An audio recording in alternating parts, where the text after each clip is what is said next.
Assalamualaikum warahmatullahi wabarakatuh. Kami dari kelompok 1 akan mempresentasikan materi belajar kami, yaitu mengenai teori belajar humanistik. Sebelum itu, izinkan saya memperkenalkan anggota dari kelompok 1. Yang pertama, yaitu saya sendiri, Yohana Francisca Pramudita Putri. Yang kedua, rekan saya Anissa Olvianita Sari. Dan yang ketiga, rekan saya Putri Febrianti. Dan yang terakhir, rekan saya Ari Amanda. Teori belajar humanistik. Pengertian teori humanistik yang beragam membuat batasan-batasan aplikasinya dalam dunia pendidikan mengundang berbagai macam arti pula. Pembelajaran humanistik memandang manusia sebagai subjek yang bebas merdeka untuk menentukan arah hidupnya. Manusia bertanggung jawab penuh atas hidupnya sendiri dan juga atas hidup orang lain.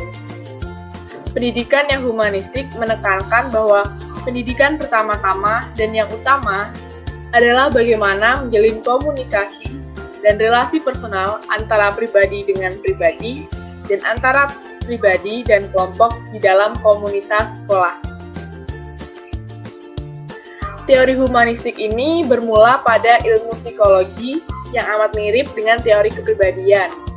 Sehingga, dengan berkembangnya ilmu pengetahuan dan teknologi, maka teori ini diterapkan dalam dunia pendidikan, khususnya dalam pembelajaran formal maupun non-formal, dan cenderung mampu mengatasi kesulitan-kesulitan dalam dunia pendidikan. Humanistik lebih melihat pada sisi perkembangan kepribadian manusia daripada berfokus pada ketidaknormalan atau sakit seperti yang dilihat oleh teori psikoanalisa Freud. Humanistik adalah aliran dalam psikologi yang muncul tahun 1950-an. Adapun humanistik memandang manusia sebagai manusia, artinya manusia adalah makhluk hidup ciptaan Tuhan dengan fitrah-fitrah tertentu. Ciri khas teori humanistik adalah berusaha untuk mengamati perilaku seseorang dari sudut si pelaku dan bukan si pengamat. Tujuan dasar pendidikan humanistik adalah mendorong siswa menjadi mandiri dan independen, mengambil tanggung jawab untuk pembelajaran mereka, menjadi kreatif dan tertarik dengan seni, dan menjadi ingin tahu tentang dunia di sekitar mereka. Para tokoh dalam aliran psikologi humanistik, yang pertama Arthur Combs. Bersama dengan Donald Sheen, mereka mencurahkan banyak perhatian pada dunia pendidikan. Meaning adalah konsep dasar yang sering digunakan. Belajar terjadi bila mempunyai arti bagi individu. Menurut Combs, perilaku yang keliru atau tidak baik terjadi karena tidak adanya kesediaan seseorang melakukan apa yang seharusnya dilakukan sebagai akibat dari adanya sesuatu yang lain yang lebih menarik atau memuaskan. Misalkan, guru mengeluh murid-muridnya tidak berminat belajar. Sebenarnya hal itu karena murid-murid itu tidak berminat melakukan apa yang dikehendaki oleh guru. Nah, untuk itu, guru harus memahami perilaku siswa dengan mencoba memahami dunia persepsi siswa tersebut, sehingga apabila ingin merubah perilakunya, guru harus berusaha merubah keyakinan atau pandangan siswa yang ada. Combs memberikan lukisan persepsi diri dan dunia seseorang seperti dua lingkaran besar dan kecil yang bertitik pusat pada satu. Lingkaran kecil adalah gambaran dari persepsi diri dan lingkungan, dan lingkaran besar adalah persepsi dunia. Semakin jauh peristiwa-peristiwa itu dari persepsi diri, makin berkurang pengaruhnya terhadap perilaku. Jadi, hal-hal yang mempunyai sedikit hubungan dengan diri, makin mudah hal itu terlupakan.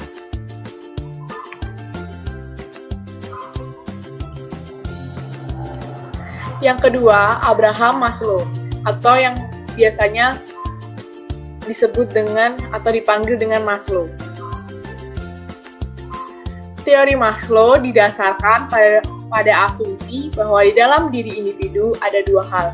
Yang pertama, suatu usaha yang positif untuk berkembang, dan yang kedua, kekuatan untuk melawan atau menolak perkembangan itu. Maslow berpendapat bahwa manusia memiliki hierarki kebutuhan yang dimulai dari kebutuhan jasmania yang paling asasi sampai dengan kebutuhan tertinggi, yakni kebutuhan estetis.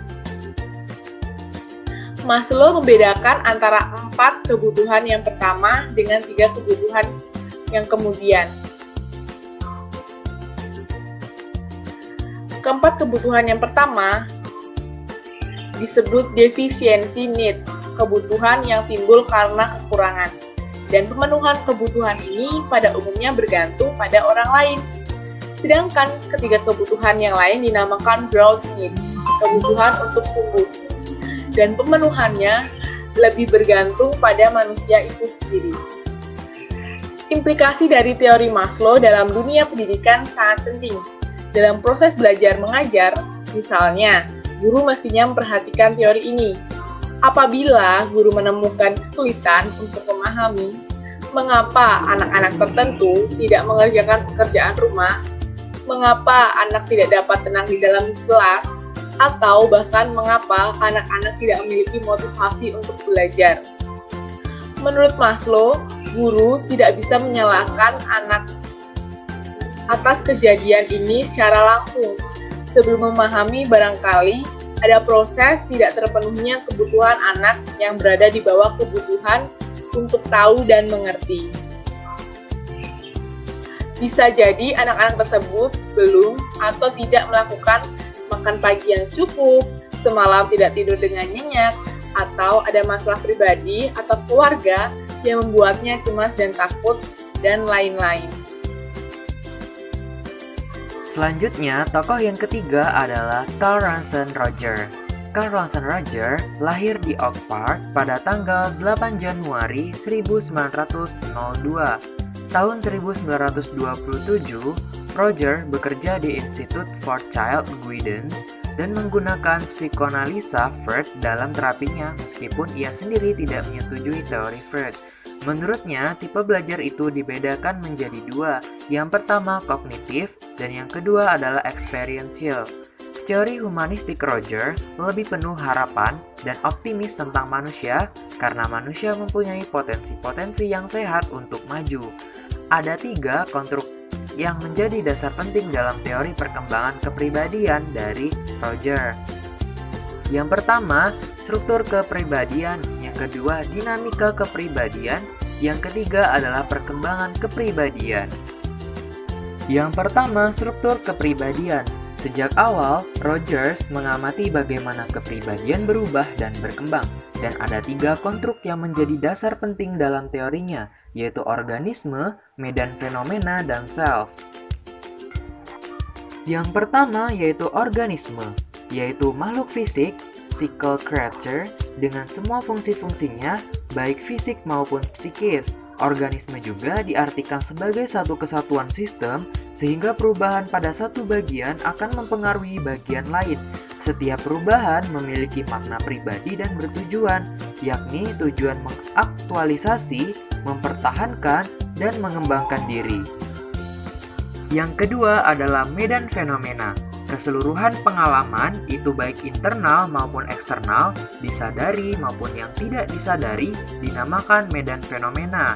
Medan fenomena juga dapat diartikan sebagai seluruh pengalaman pribadi seorang sepanjang hidupnya di dunia, sebagaimana persepsi subjektifnya. Yang ketiga adalah self atau diri. Menurut Roger, the self adalah aspek struktur dan proses teori kepribadian. Pengalaman fenomenologis adalah salah satu aspek dari pengalaman kita yang ada di dunia, yaitu salah satu yang memenuhi pengalaman sadar kita adalah pengalaman mengenai diri kita sendiri atau self. Selanjutnya ada dinamika kepribadian. Roger meyakini bahwa manusia dimotivasi oleh kecenderungan atau kebutuhan untuk mengaktualisasikan, memelihara, dan meningkatkan kebutuhan dirinya, kebutuhan dasar jiwa manusia yang meliputi kebutuhan fisik dan psikisnya. Yang ketiga adalah perkembangan kepribadian. Roger tidak mengemukakan tahapan dalam perkembangan kepribadian. Dia lebih tertarik pada cara-cara orang lain atau orang tua menilai anak atau sikap dan perlakuan orang tua, terutama ibu terhadap anak. Jika orang tua tidak mencurahkan atau positive regard, penerimaan dan cinta kasih, bahkan menampilkan sikap penolakan terhadap anak, maka kecenderungan bawaan anak untuk mengaktualisasikan dirinya menjadi terhambat. Anak mempersepsikan penolakan orang tua terhadap tingkah lakunya sebagai penolakan terhadap perkembangan self-concept-nya yang baru. Apabila hal itu sering terjadi, anak akan mogok untuk berusaha mengaktualisasikan dirinya. Selanjutnya, ada implikasi teori humanistik dalam pembelajaran. Ekawati pada tahun 2019 mengatakan psikologi humanistik menganjurkan pendidik sebagai fasilitator. Pendidik humanistik adalah pendidik yang manusiawi.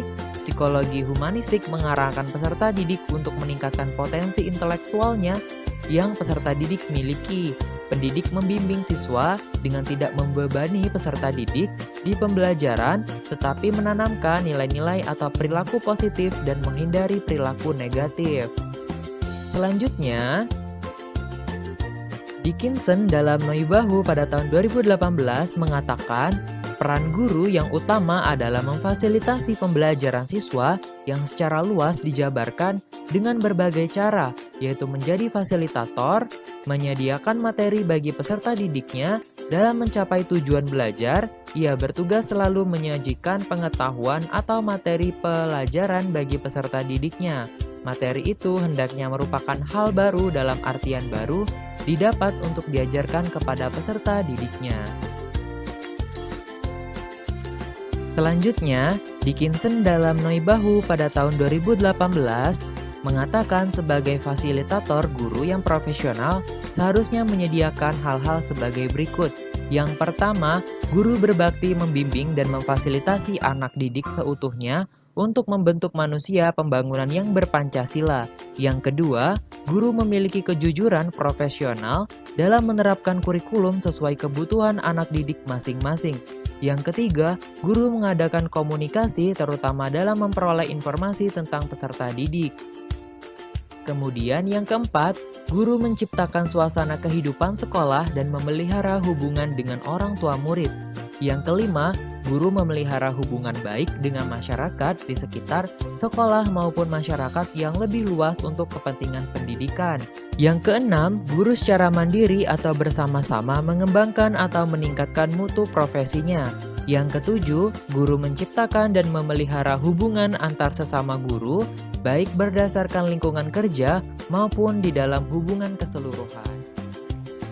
Selanjutnya, guru secara bersama-sama memelihara, membina, dan meningkatkan mutu organisasi guru dan juga peserta didik. Dan yang terakhir, guru melaksanakan segala ketentuan yang merupakan kebijaksanaan yang telah ditetapkan oleh pemerintah, khususnya dalam bidang pendidikan. Selanjutnya, menurut Naibaho pada tahun 2018, beliau mengatakan terkait dengan sikap dan perilaku guru sebagai fasilitator, adapun beberapa hal yang perlu diperhatikan oleh guru agar dapat menjadi seseorang fasilitator yang sukses. Antara lain, tidak berusaha menceramahi. Artinya di sini guru berupaya memberikan kesan kepada siswa bahwa guru tersebut tidak sedang ceramah dalam kelas. Selanjutnya, bersikap akrab dan juga melebur terhadap seluruh siswa yang ada di dalam kelas. Selanjutnya, bersikap sederajat. Artinya di sini guru tidak menimbulkan kesan kepada siswa bahwa ada tingkatan yang jauh antara guru dengan siswa, supaya siswa tidak sungkan terhadap guru. Selanjutnya, yaitu guru mau belajar. Karena di sini guru juga merupakan sumber informasi yang bisa didapatkan oleh siswa, baik itu sumber informasi yang ada dari guru sendiri ataupun guru sebagai perantara yang menyediakan sumber-sumber informasi lainnya. Jadi di sini diharapkan guru belajar agar dapat mencapai tujuan pembelajaran di kelas. Selanjutnya, menghargai dan rendah hati.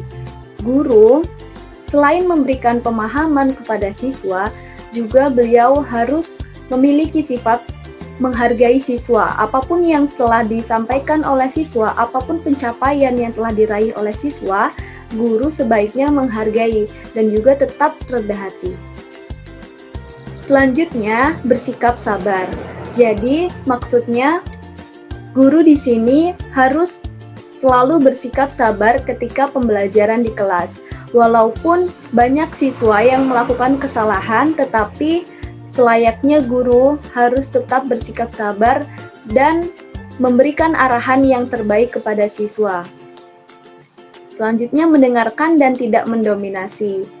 Selanjutnya, guru tidak memihak dan tidak mengkritik. Artinya, guru tidak memihak kepada suatu tim atau kepada salah satu siswa, dan juga guru tidak mengkritik secara tajam. Selanjutnya, guru juga harus berwibawa.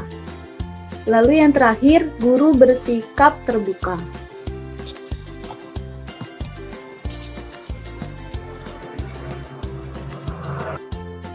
Selanjutnya ada aplikasi teori belajar humanistik terhadap pembelajaran siswa. Selanjutnya, peran guru dan siswa dalam teori belajar humanistik. Aplikasi teori humanistik lebih menunjuk atau lebih mengarah kepada ruh atau spirit selama proses pembelajaran yang mewarnai metode-metode yang diterapkan dalam pembelajaran di kelas. Dalam peran guru dan siswa di sini, menurut teori humanistik, guru menjadi fasilitator bagi para siswa, sedangkan siswa sebagai pelaku utama atau student center yang memaknai proses pengalaman belajarnya sendiri. Selanjutnya, tujuan pembelajaran teori humanistik yang lebih menekankan proses daripada hasil belajar, sehingga proses umumnya dapat dirincikan sebagai berikut. Yang pertama, merumuskan tujuan pembelajaran yang jelas, lalu mengusahakan partisipasi aktif dari siswa melalui kontrak belajar yang bersifat jelas, jujur, dan positif.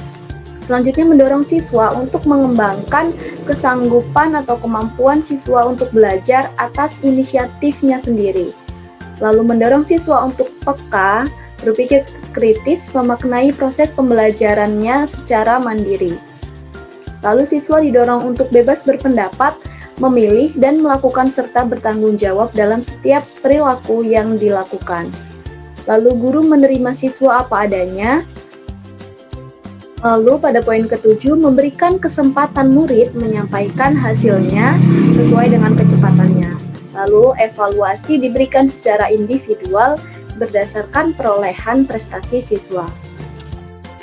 Selanjutnya, indikator keberhasilan dari aplikasi penerapan teori belajar humanistik. Di sini, indikator keberhasilannya yang pertama adalah senang. Artinya siswa merasa senang dan bergairah dalam belajar. Selanjutnya, inisiatif, yaitu siswa memiliki inisiatif dalam proses pembelajaran di kelas. Selanjutnya, perubahan diri. Artinya terjadi perubahan, baik itu perubahan pola pikir, perubahan perilaku, dan juga perubahan sikap ke hal yang positif atas kemauan dari diri mereka sendiri, dari individunya masing-masing.